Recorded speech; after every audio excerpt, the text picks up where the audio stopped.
Can I buy your artwork? Is the question that lays the foundations of today's podcast. This question you may hear in the future, or you may have heard before.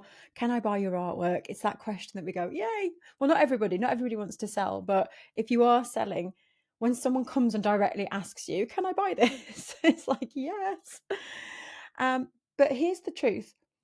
Not everyone is going to ask you that question directly. And in fact, most people are not going to come and ask you, can I buy your artwork? That question lives inside people's minds before they have the courage to reach out to you. Some people might not have fear around asking if they can buy your artwork. They know they want it. They've been following you for a while. They know exactly what they want. But the majority of people are not going to come and ask you directly. There's going to be some stuff going on. And then when they do finally ask you, I'm also going to talk about how to handle that, because there's a lot of people who are so scared to put their art out there because they are worried that they're going to actually be asked if they can sell it, and you don't feel ready. So we're going to talk about this in today's episode. The reason that I'm talking about this too is because a couple of weeks ago, I saw a Instagram post of an artwork that I really liked. I was in my feed and there was this artwork, and it was a video, and it was showing me kind of close-ups and then panning out, and I could see this artwork. It was abstract and I really liked the colors. The colors really resonated with me on a personal level.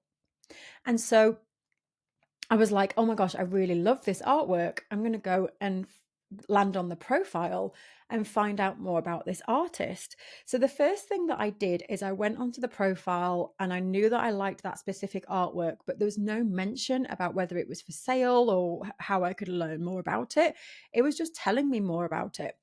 So I then went to see if there was any other posts on their feed that looked like that same artwork. And I couldn't see anything. There was one other one that I landed on, but it wasn't the exact same artwork. And it gave me another description, but I really liked that description. So I was starting to get more eager. I was like, oh, I really like the reason that artwork exists. So then I went to the bio, clicked the link in the bio. I then went on the website and I was looking for that specific artwork. I couldn't find any information about it or whether it was for sale. I saw a picture of it and it had a description, but there was nothing else. So I left. And it really made me think how I am confident around artists. I have been in the creative industries now for 25 years. And yet I still don't have the courage to go and reach out and say, can I inquire more about this artwork? So it really got me thinking that a lot of people are missing out, even just on a conversation, because of the customer journey. So, the biggest piece of advice I was given years ago from my mentor, Stu, is really think about your customer journey.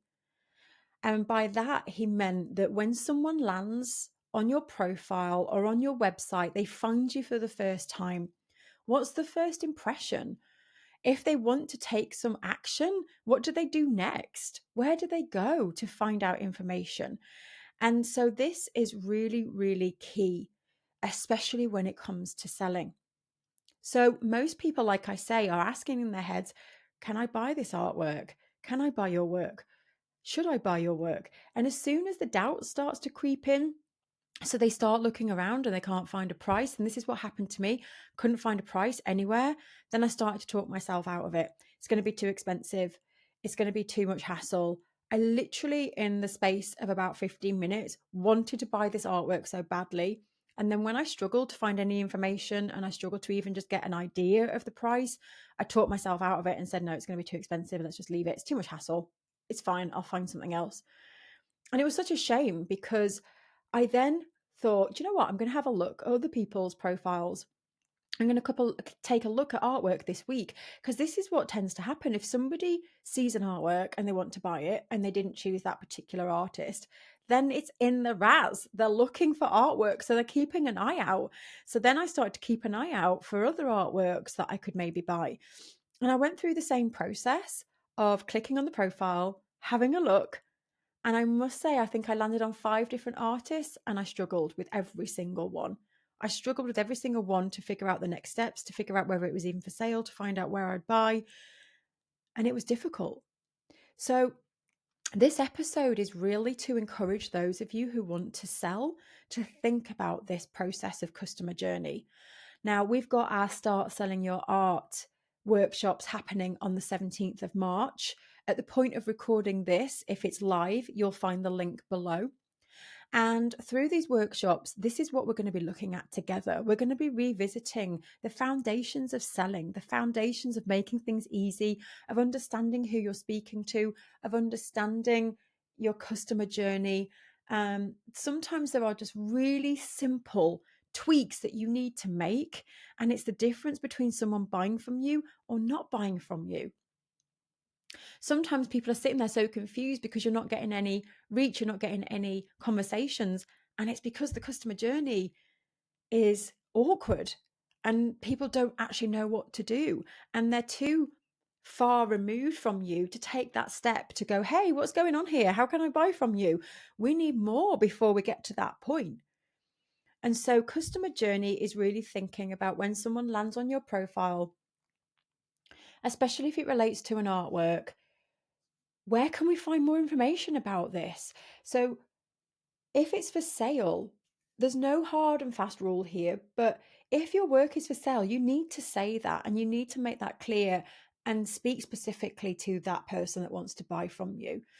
So I like to think about social media especially, but also websites, marketing in general, speaking to specific pockets of people.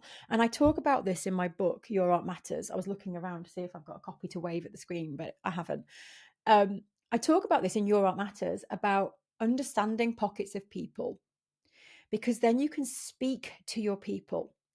So when you're selling your artwork, if you think about the pocket of people who are really ready to buy from you, but they're just too scared to reach out to you, how are you speaking to those people? And by that, I mean, it's about sharing in some of your posts that I know some of you might be interested in buying this. These are the next steps. You can learn more about it here.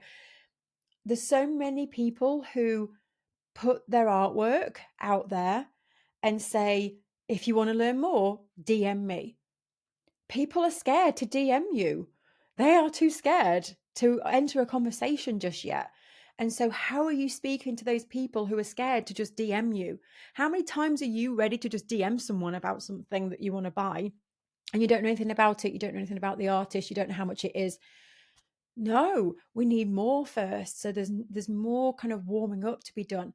And so how easy is it for people to learn more about your artwork, to read more? So a great way to understand this on a deeper level is for you to become an art buyer yourself. If you're not in a position to buy art, pretend you got a wall space and really go through the process of thinking, right, I want to put some artwork there. What's the next steps I'm going to take? And start to find artists that you like and go through the process. What questions come up for you? It's the best way of learning then how to create content for your own audience. What happened to me in that instance of looking on that artist website was I started to talk myself out of it because I couldn't find the information that I needed to reassure me. And so I started to talk myself out of it. And so when you're selling, thinking about those questions that buyers have, that they want to go and learn more about you, they want to go and read more about that particular artwork, they want to see it in context, they want to see it close up. So you're creating different types of content, speaking specifically to that person who hasn't yet reached out to you. They've got the internal question, can I buy from you? And remembering that there are people with the internal question, can I buy from you? Answer their question without having to reach out to you to ask that question. It's such a great one.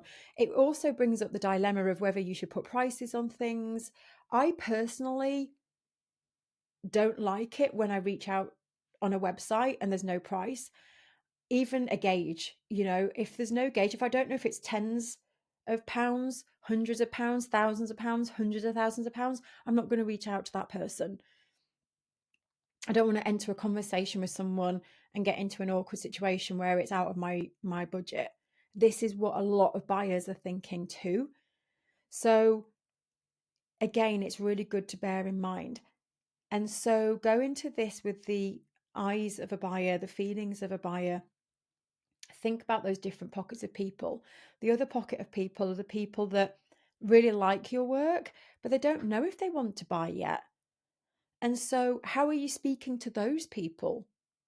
What do those people want from you? And they probably want some reassurance and they want to see people actually buying from you, or they want to see some testimonials, or they want to just see some comments about your work. They want to see where you're going next week. What are you up to right now? Reassure me that you're a real person here. I want to know more about you before I press that buy button. And then you've got another pocket of people who just love what you do. They're probably never going to buy from you. They love you though, and they want to talk to you, talk about you to their friends, and they might refer a buyer to you. These people just want to know what you're up to. They want to know the work behind the scenes. They want to know the work in progress. They want to watch you making. They want to know more about your story. They're looking forward to following you. They followed you for a reason. They want to know more about you.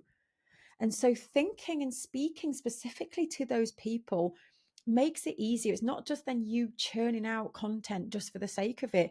You're speaking to people, and when you speak to them, they see you, they hear you, and you speak directly to their needs. And especially as a buyer, you know, if you speak to people specifically and think in your mind, I know there's one person out there that wants to buy this, but they need more from me.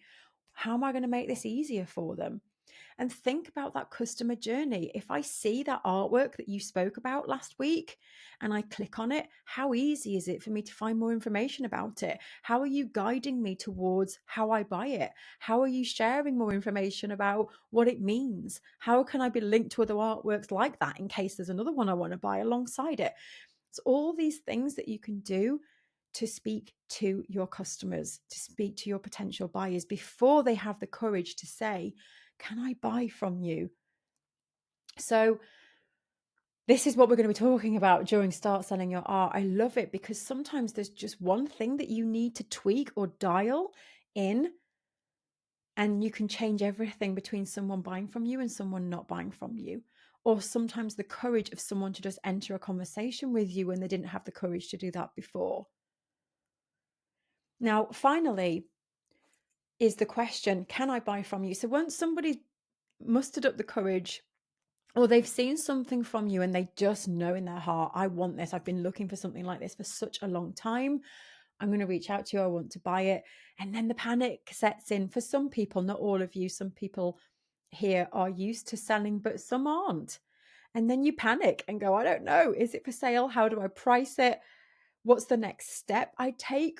You know, do I have to give some terms and conditions? Do I need to haggle? Do I have to come down on the price? Do I stick with the price?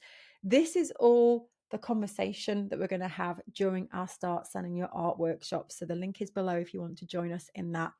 But I'll speak really quickly on this. The main thing is, yes, you need a price on it, and don't overthink the price. There's so many different ways that you can price. When you're in the beginning stages, get a price that feels comfortable. Do your research, have a look around, weigh up what it cost, all these things, but you need to feel confident in the price, and you can change the price. Just remember that whatever you price it at today, you can change in the future. So don't get hung up on pricing it wrong. It's in the beginning, it's like get a price on it and get moving and learn. And then you just need a way to take a payment. And that's it. You keep it really simple in the beginning. And again, this is what we're going to share in Start Selling Your Art. But as you grow, there's things then that you implement. And so, again, we'll talk about this during the workshops. But for now, I'd love you to just think about your customer journey. What happens when somebody lands on your profile? How easy is it to learn more about you? How easy is it to learn about the next steps before they reach out to you, before they have that courage? Think about that customer journey. Thank you so much for joining. I'll speak to you next week. Take care. Bye.